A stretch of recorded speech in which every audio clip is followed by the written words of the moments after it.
नमस्कार, मैं हूं आपके साथ कविता राणा। इन दोनों चहुं दिशाओं से सिर्फ एक ही गूंज सुनाई दे रही है, Modi is the boss. Bharat के इतिहास में देखिए, अन्य प्रधानमंत्रियों की तुलना में पीएम मोदी सबसे अलग है। और अलग इसलिए है क्योंकि सन्यासी से सत्ता तक का सफर तय करने वाले पीएम मोदी को उनकी जो कथनी और जो करनी हमेशा से जो रही है, उसमें कभी कोई अंतर कभी नहीं दिखा। ट्रेन के डिब्बों में चढ़कर चाय बेचने से लेकर देश की सत्ता संभालने तक उनकी कहानी जितनी दिलचस्प है, उतनी रहस्यमय भी। पीएम मोदी से जुड़ी देखिए कहानियां बहुत हैं, लेकिन आज हम जिस कहानी का जिक्र करेंगे उसका संबंध एक ऐसी परंपरा से जुड़ा है जिसे पीएम मोदी पिछले 30 सालों से निभा रहे हैं। पीएम मोदी देखिए हर साल अपनी दिवाली जवानों के साथ मनाते आ रहे हैं और हाल फिलहाल में देखिए देवभूमि हिमाचल प्रदेश के लेपचा पहुंचकर सैनिकों के साथ उन्होंने दिवाली सेलिब्रेट की थी। सेना की जैकेट और सिर पर टोपी, एकदम सेना की वर्दी में पीएम मोदी सीमा सुरक्षा पर थे और यहाँ उन्होंने न सिर्फ जवानों का हाल चाल लिया, बल्कि खुद अपने हाथों से जवानों को दिवाली की मिठाइयाँ भी खिलाई और अपने संबोधन में जवानों में जोश भर देने वाली विस्फोटक भाषण दिया, बहुत सारी बातें कही। और देखिए, आप ये जानते हैं कि पीएम मोदी अपनी दिवाली जवानों के साथ हमेशा से मनाते आए हैं, लेकिन क्या इसके पीछे की वजह मालूम है आपको? अपनी किस अधूरी ख्वाहिश के चलते पीएम मोदी बीते 30 सालों से देश की सरहदों पर जाकर दिवाली बना रहे हैं और पीएम मोदी को कब ना चाहकर भी अपनी इसी परंपरा को तोड़ना पड़ा, ये जानने के लिए बने रहिए धर्म ज्ञान के साथ। सैनिकों के साथ दिवाली मनाने की 30 साल पुरानी परंपरा, सन्यासी की राह से सत्ता तक का सफर, दिवाली पर पूरी होती है पीएम मोदी की अधूरी ख्वाहिशें, ना चाहकर भी कब तोड़नी पड़ी सैनिकों संग दिवाली मनाने की परंपरा। देखिए सिर्फ धर्म ज्ञान पर, जो कि देखिए भारत के कर्मशील प्रधानमंत्री नरेंद्र मोदी जी धर्म से हिंदू हैं और इसलिए ये बात भली भांति जानते हैं कि पर्व वही होता है जहां परिवार होता है और शायद इसी कारण वो दिवाली का पर्व मनाने हमेशा अपने परिवार के पास पहुंच जाते हैं। इसके अलावा देखिए दूसरी वजह पीएम मोदी की अधूरी ख्वाहिश है, जिसका खुलासा उन्होंने खुद किया था। सार्वजनिक मंच पर इस बात का जिक्र कर चुके हैं पीएम मोदी कि सैनिक स्कूल में पढ़ना चाहते थे लेकिन पढ़ नहीं सके और यहीं से उनके मन में संन्यास की इच्छा पनपने लगी। ये उन दिनों की बात है जब गुजरात के जामनगर के बालचड़ी में स्थित सैनिक स्कूल में पीएम मोदी पढ़ना चाहते थे, लेकिन तब देखिए परिवार की खराब आर्थिक स्थिति के चलते वो पढ़ नहीं पाए। उन्होंने दाखिले के लिए 2 रुपए जमा करके एडमिशन फॉर्म तो खरीदा था, लेकिन बाद में पिता के मना करने के बाद उनके काम में हाथ बटाने लग गए। तो सोशल मीडिया में पीएम मोदी की बचपन से जुड़ी कुछ तस्वीरें जो अवेलेबल हैं, उसमें उन्हें सेना की एक वर्दी पहने हुए भी आप देख सकते हैं। आज भी देखिए सेना के प्रति पीएम मोदी का जो इमोशनल टच है वो साफ तौर पर देखने को मिलता है। जो लोग देखिए पीएम मोदी को करीब से जानते हैं वो ये दावा करते हैं, ये बताते हैं कि बाहर से एक शक्तिशाली शख्सियत के तौर पर दिखने वाले पीएम मोदी अंदर से यानी कि भीतर से बहुत ही ज्यादा भावुक प्रवृत्ति के हैं।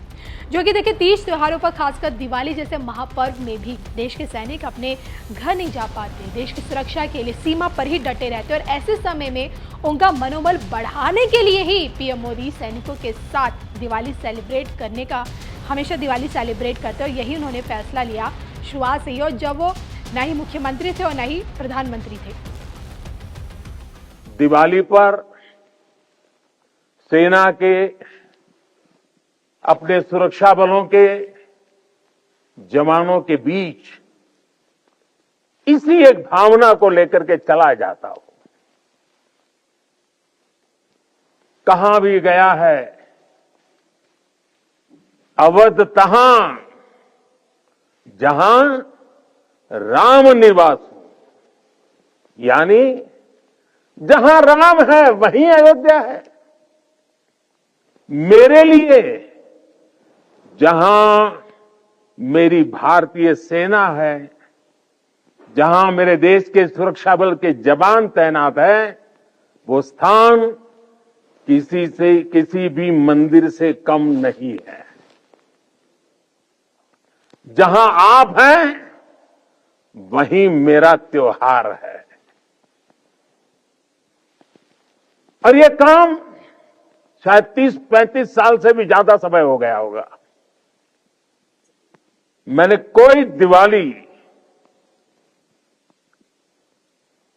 ऐसी नहीं है जो आप सबके बीच जाकर के न मनाई हो। 30-35 साल हो गए।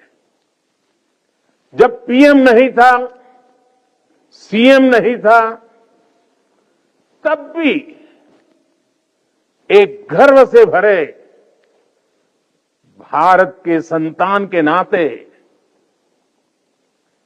मैं दिवाली पर किसी न किसी बॉर्डर पर जरूर जाता था।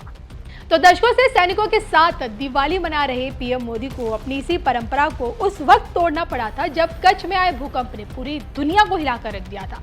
आपको बता दूं कि साल 2001 में कच्छ के भुज में आए भूकंप ने तबाही का जो मंजर दिखाया उसे आज भी भुला पाना नामुमकिन है। उस समय भूकंप पीड़ितों के साथ एकजुटता प्रकट करने के लिए पीएम मोदी अपने कैबिनेट मंत्रियों के साथ राहत कैंप पहुंचे थे। उस साल उनकी कैबिनेट के साथियों ने दिवाली बिल्कुल नहीं मनाई थी। सारे के सारे मंत्री भूकंप प्रभावित क्षेत्रों में लोगों के बीच मौजूद रहे थे और इस मौके को छोड़ दें तो देखिए पीएम मोदी हमेशा से जवानों के साथ दिवाली मनाने के लिए बॉर्डर पर हमेशा जाते रहे हैं। तो राजनीतिक पंडितों की माने तो सत्ता के शिखर पर रहकर पीएम मोदी ने एक भी मौका तो ऐसा नहीं छोड़ा जब वो दिवाली मनाने सैनिकों के बीच ना पहुंचे हैं और उम्मीद यही है कि आने वाले समय में भी पीएम मोदी की दिवाली सैनिकों के साथ ही देखने को मिलेगी, फिर चाहे वो सरकार में हो या नहीं। आप लोगों के साथ मिठाइयों का दौर तब भी चलता था और मैस का खाना भी खाता था और इस जगह का नाम भी तो शुगर पॉइंट है।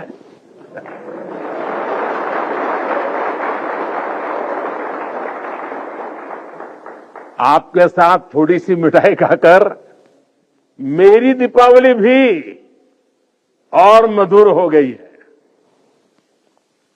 मेरे परिवारजनों, इस धरती ने इतिहास के पन्नों में पराक्रम की स्याही से अपनी ख्याति खुद लिखी है। आपने यहां की वीरता की परिपाटी को अटल, अमर, अक्षुण्ण बनाया है। आपने साबित किया है आसन्न मृत्यु के सीने पर, आसन्न मृत्यु के सीने पर जो सिंहनाद करते हैं, मर जाता है काल स्वयं पर वे वीर नहीं मरते हैं।